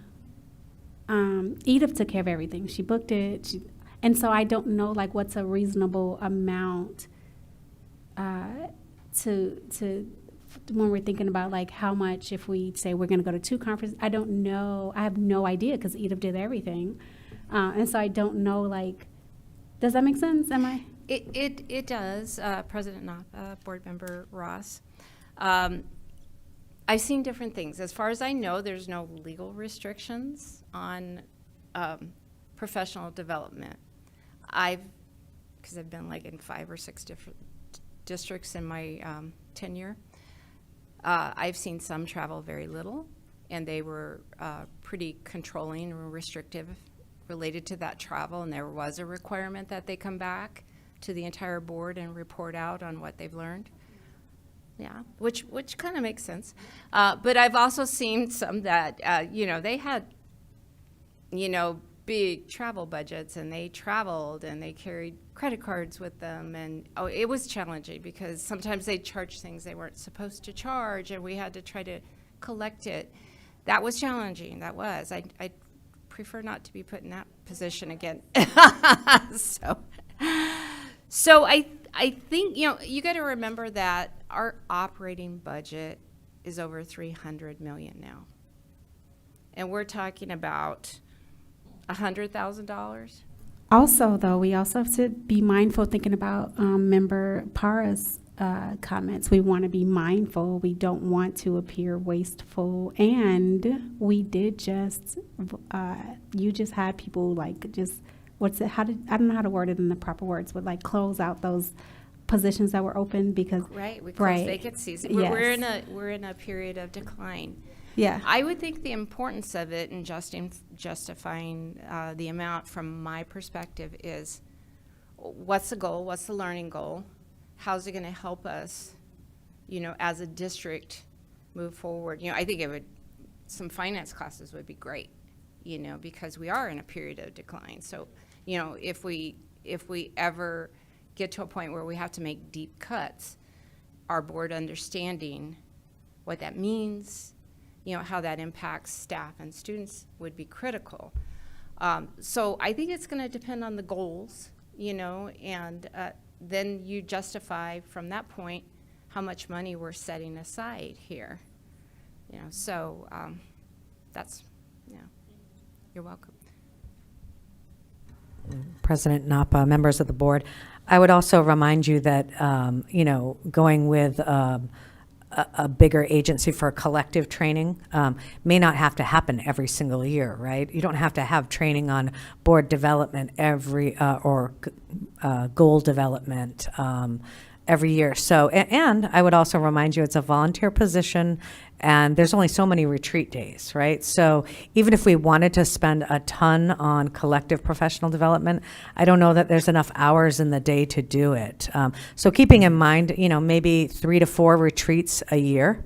And also another thing to consider for the taxpayers, and again, this is not a plea for any one organization, but when you're a member of an organization and the dues and fees are being paid, whether that's, I know the council is free because we qualify, but maybe that's ASBA, or maybe that, you can also get a reduced rate. So I believe, like the council, for example, would have been 20,000, but I think it was over the course of a few years. But I would arguably say maybe it's a split in the beginning and then it shifts from year to year. But I think this is the type of board that probably wants to start to dive in every year and make that adjustment as needed. And it might just be a very small tweak that doesn't need a big conversation about, but just enough to make sure that the amounts move appropriately. I might even put out there, just to start the conversation, is it appropriate to put somewhere between 20 and 30 for collective PD, knowing you have kind of a heavy lift ahead of you, and then another somewhere between 30 and 40 for the group individual PD, which could be anywhere from, I'm guessing, 5,000 to 6,000 a person, and that would include travel as well. That way, one person's not continuously going. And local will be cheaper, but you might want to hit something that, and you know what your own balance is. And that's assuming, again, that everyone is going to spend it every year. I have had years where I didn't go a lot of places. For whatever reason, my head to the ground and I was just getting work done. And then there were other times where the opportunities were there and I did travel. So we can't assume that we'll all travel all the time as well, especially with virtual options. But might I start the conversation even with like a split of 75,000. And then, like Sherry said, if we go over or under, we can adjust as we have that mid-year budget review. Madam President, I just want to say to my fellow board members, I am so proud to be on this board because we are all like being very fiscally responsible. We're being very conservative versus just like, give me all the money, I want to go out and just being wasteful. And I'm just so proud that the conversation is just focused around how can we be conservative, fiscally conservative board members. So I'm super proud in this moment. Thank you so I much. do have a Board Member clarifying Marquez. question, if I may. Yeah, go ahead. President. I'm hearing, you guys correct me if I'm wrong, that we would actually like to set up budget line items by board member, not using names. And that way, we could track on an individual basis the activity and maybe set that initial budget per board member at $5,000. Yeah, are we adjusting for this year that way, or is this something for next fiscal year? President Napa, I think that's a board question. I would recommend that we move forward in the new fiscal year with this. It would be a little messy to try to go back. We do know that we have $50,000, so it's not that I don't want to spend that. I don't want to spend it just to spend it, but dividing that up wouldn't equal the sum of the parts. There wouldn't be much you could do with your portion. So again, I would make the recommendation to begin in July. Thank you, Ms. Andrade. That was my thought too, starting in the new fiscal year, so that way we don't make things more difficult accounting in a large system like this. I heard journal entries. I hear about changing journal. My fiscal department is like, we got to change the journal. I was like, oh no, what did I do? So yes, next fiscal year does seem more appropriate. I do really much appreciate this portion of the agenda, and then also seeing these numbers.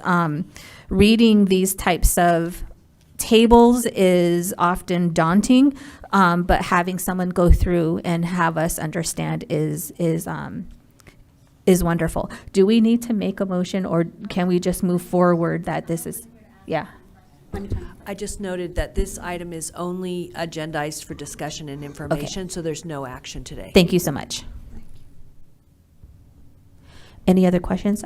I do, Ms. Elias, can we do, it's not you, it's me. You have to put it a certain way and it's magic.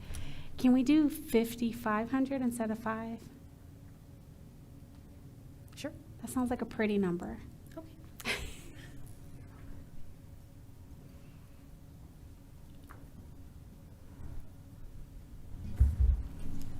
So in terms of action, you'll obviously you're going to get the policy back with the revisions that you asked. You'll approve that in another meeting, and you could approve in connection with your other budget approvals that are kind of leading up to your budget. You could approve this budget for the next fiscal year too. So Ms. Elia can take everything that you've said and present it to you as a board budget to be then added to the district's budget, because it all scaffolds on each other at a future board meeting, since this isn't agendized for action today. Madam President, I have a question, maybe for both of our lawyers. I guess I'm curious about like a scenario where I've seen emails come to us as board members where it says, the first 50 board members that apply get a scholarship, or, a 20% discount or something. And I know that we're trying to be clear here that, we want to make sure we avoid conflicts of interest, but like say we forward that email to SB and say, hey, can you register me for this conference and see if we can get the discount? Or should we just pay full price for every conference we go to avoid conflicts of interest? That's a great question. I think if the discount is just being offered generally, take advantage of the discount. We're still paying, we're just paying a reduced amount. Sure. But if there are specifics, let me know, and Okay. let me answer. To Eileen's point, the conflict of interest issues are really so fact-specific. But in terms of, hey, I want to register and get a discount, it's sort of like being ASBA. You get a discount Right. because you're a member already. Okay, thank you. And then, Eileen, I was hoping you could just recap the edits to this and see if any other board members have any specific edits for the document. But I think the two I heard were adding conflict of interest to required training and then adding some language around board members should, rely on this budget instead of accepting scholarships. Yeah, it would be more, pardon me, it would be, I don't know if I'll phrase it exactly like that, but it'll be trying to avoid conflicts of interest, something around the line of that. And on that line, I did have a question as well. Do we want to have an effective date of this of July 1st as well? Yeah, for discussion, I believe so. Thank Ms. you. Zelaya? Oh, wait, hold on. Ms. Hernandez had a question. Thank you, Madam President. Just a quick clarifying question. Now that we're talking about money, because my time is much more limited, I don't see myself using the 5,500, in a year. Does that money doesn't go to waste, right? Can that money then roll over somewhere else if it's needed? Correct. That's part of our budget balance carry forward. If we don't use it, we'll find a good place for it. I did want to chat a little bit about our processes internally in the district. All out-of-state travel requires governing board approval. So in our normal process, if we were to book the hotel and commit for the conference fees, we typically wait until that action has been taken prior to starting the booking for the trip. So we will move a little slower than if you see something and you want to jump on it, you feel like you can cancel it if it doesn't work out. For instance, like the rest of the board doesn't approve it, then your fastest way to get there is going to be to book it yourself, and then get the reimbursement. But you do need to be aware that we have to follow Arizona, travel guidelines for reimbursement, which are pretty darn rigid, and they have these tables of what you get per diem, depending on what city you go to, and what the hotel reimbursement is if it's not a conference designated hotel. It is very specific. So just be aware of that when you're booking a trip, because if you book outside of that, it's a hotel that costs more, or there's some fees that are not approved through them, we won't be able to reimburse. An example is they still only allow for $650 a day reimbursement for parking at the airport. That's the max. But you can Uber there, and we'll reimburse your Uber. And I'll just say, the hotel per diem is low. So you want to book at the hotel that's with the conference. I'll just throw that out there. Many of the times when I would not want to stay in the hotel that I could afford with the per diem. So just a personal anecdote to urge you to book wherever the conference is. Well, and just one more thing, we can reimburse meals, but we can't reimburse alcohol. So if you have a cocktail with your meal, okay. No, I've had that on the credit card before.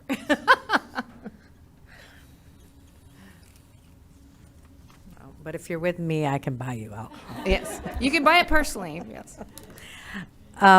President Napa and Member Hernandez, I did want to comment a little bit because that discussion had come up around if I know I'm not going to use my 5,500, of course it rolls into a contingency. The district does not waste it.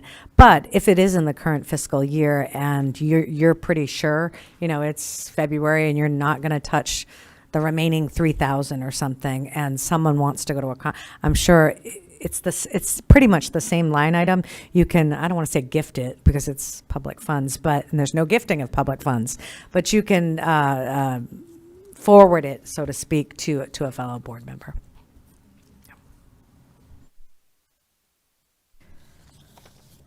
Okay, are we done with questions and discussion on this matter? I have one last question, just for clarification, as Eileen and we move forward on the policy. Required training for board members. We had added public records laws, which I love. And then there was a suggestion for conflict of interest. Is that something we want to put on a first read? Because I believe the next time we'll see this will likely be on a first read. You know, as far as the budget and what Ms. Adams talked about, bringing it in June, we can bring you a preview or, you know, a subsection of this gigantic budget in April, at the retreat in April, so that you can see what section pertains to your professional development as we move forward in June, because in June it can be overwhelming to find that budget code. So I'm happy to bring a revised version of this in April. But as we move forward, do we want to look at it through conflict of interest? It is just a first read, so it's something that can be amended at the board meeting, or if there's any discussion about that.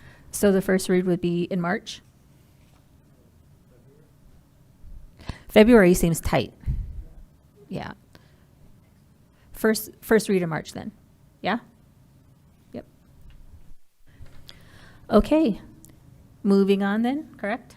Also, Oh, go ahead. please bring in April, like you said, with the breakdown before it's packaged in the big old budget. How you're just, that would be helpful. And just to add on to that, I have other boards that I work with that do that. They look at their board budget sort of earlier, Yeah. so that then 'Cause that Sherry, I love district you. can build out from it. So But I get lost in the numbers. So if we could have this small portion, yes, that would be helpful. So just to be clear, though, did you want to see that budget before the adoption? Because I believe it's April 23rd. I may be making up dates in my head. But I think it's later in April. So if that's the case, then maybe we bring it to April as a first read for adoption in May. Still goes into effect July 1. But that gives that opportunity in between first read and second read for the budget review and any Okay. adjustments we want Are to you make. okay with that, President?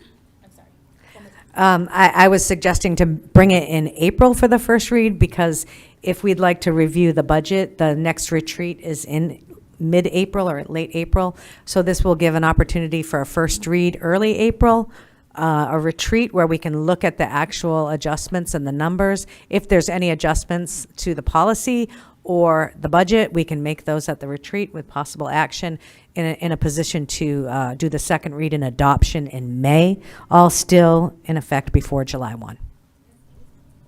SB just pointed out that the next retreat is not until July. February 23rd, that is going to be for superintendent search events, and then July 19th and October 18th. I thought we had an April one. We can have an April one. We're totally fine with that, but it just, SB pointed out that as of now, there is no April retreat on the books. And I think there's an opportunity, if I work closely with President Napa, to even have a study session right before a board meeting. If the executive session is not heavy, once IBN has passed, a lot of, well, not all, but some things lift up out of that executive session. And so we could possibly do a study session where we review it, again, 20, 30 minutes before a board meeting. So it doesn't have to be a whole day in April. Perfect. Are you okay with that, President? Yes, that sounds efficient and sounds wonderful. All right. Again, are we done now? The next item is 6A, reminder of negotiated agreement, completion of classified staff weekly hours. Ms. Andrade. President Napa, members of the board, in interest-based negotiations, one recurring issue that continued to come up with respect to our ESPs was the editing and submitting of time and how we handled that as a district. Oftentimes, if a person was out, They didn't always submit their time, and that the process was that they were paid, but that we were going back then and going in and submitting their time and adjusting the balance, and it unfortunately created some pretty bad habits and some enabling as a district, right? Because we continued to fix it without in a consequence-free environment. And I think our heart and our spirit was in the right intention, but we've really tightened up editing and submitting of time with our employees. We started communicating this, I want to say, as early as November or December. It's actually been 2 years. 2 years now. We've been communicating over the past 2 years, and we did ask all classified staff to sign an attestation that Yes. they would be submitting their time. So we've communicated. And I guess I would say to that, thank you, Sherry. More recently, we've been a little bit more serious with the communication and the email. I know that this has landed because of my conversations with different people on campuses around their time, and I've got to put my time in. And so I believe the majority are aware, but this does go into effect in the next pay period, which is coming up here at the mid to end of February. And so oftentimes, I want to just remind us, we have a ton of, employees in this district. This applies to about half the ESPs. And I guarantee 99% will be paid, but there may be a one or two that just didn't believe it or didn't understand it. There are many systems in place to try to catch this. There's an editor on each campus that's responsible for finding that person and letting them know that they need to put their time in. So I don't want this to come across as hard or callous, but as far as from an audit perspective, we cannot pay people for time they have not claimed. So I just want to remind the board, I know that that's an employee group that we all care passionately about. It's not that they won't get paid, it's just that it won't come until the next pay period. And in the past, we've run special payrolls and special this, and the practice is getting a little away from us. And I don't know, Sherry, if you have any other comments or interventions to share with the group, in case, this is a very involved group with our constituents, so I want them to be equipped with the correct knowledge if they should hear things. Just a little bit more on the history. I think we've always had that challenge because our hourly employees clock in and out, and they're paid according to the clock. They all do have personal leave. Some have vacation time, and it is their responsibility to submit for time, supervisors to approve it, and then that, of course, goes along with the clock, and that's how payroll pays. I think it got really bad during COVID, because folks were not here. We started just completing their week, is what we call it. It's like, we're assuming you worked your 40 hours, so we're going to make sure what's in the system is 40 hours, because many of them were not clocking. Well, we had a really bad hangover from that, where they took the day off and they never entered it, but of course they weren't there physically to clock in and out, so the system didn't show them as being here, and unless we edited it, and they would be short paid. We did discuss this in IBN. CEA did agree to this. They know it is the employee's responsibility. We did communicate a lot, because inevitably somebody will not have done what they were supposed to have done, and I'm going to say short paid, not that they won't get paid. They'll be missing the day they took off. So that's about to hit for this next pay period. Ms. Andrade did a great job of explaining it. But that's coming. We just wanted to make you aware, because they may call you. And we'll get them taken care of on the following pay. Yes, and I feel this is a standard practice. It is. You are responsible to clock in, clock out, know the number of hours that you worked in order to make the time and labor deadline for approval. The only thing I would want to make sure that we're lifting up, systems do go down. So if something happens with payroll and it's not the employee's fault, that would be taken care of in a special way, in a special payroll run. Absolutely, and we do that. We do that. All right. Moving on then, unless anyone has any questions. All right, item 7A, request for future agenda items. Members, are there any items you would like to recommend to be considered for future board meeting agendas? Anyone? Yes. Go ahead. I would like to look into the a policy on nepotism and I would- Cronyism? Huh? Just nepotism? Yes. Okay. The policy that we have on nepotism. Sure. And I would like, I don't know, Lynn, if this is exec session or public meeting, to review the org chart, because other feedback that we got from the public is district heavy with admin, and so an org chart would be good. And I don't know if that's public or it is public. So those are the two items I would like. Okay, that dovetails into what I want, which is a review of admin positions between the past two superintendents. So what I want to see is a comparison of our admin number of admin positions, the budgeted amounts, and then compare it to our previous superintendent and those positions and that budget line as well. Okay, anyone else? Oh, go ahead. President Napa, I just want to clarify, so the previous superintendent being Dr. Geston, and then do you want me to compare that to Dr. Scribner? Yes. Okay. Okay. And then the second question I have is, I don't believe we have a formal nepotism policy. I know some organizations do. We have a policy as it relates to relatives and supervision. So I guess I'm going to go ahead and defer to Lynn at this point. Yeah, we can't have a discussion about this now, so we can have a discussion about it on a future agenda. But I think that you do have a nepotism policy. That's what Ms. Zelaya just said. So, but we can talk about it at a future meeting. It sounds like there's one kind of a couple overarching issues. And in terms of looking at the administrative positions, it can be in public as long as we're really just talking about the positions and the funding, as opposed to any sort of performance issues, right? Exactly, right. So that can be in public. Yes, thank you so much. I am not looking for performance. I'm looking at the number of positions and how much is spent.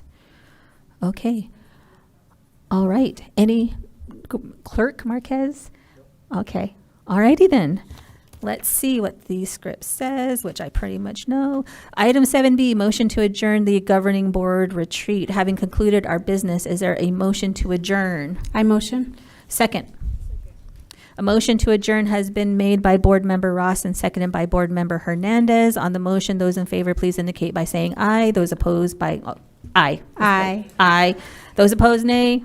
Abstain. Motion carries. We are adjourned. Bang.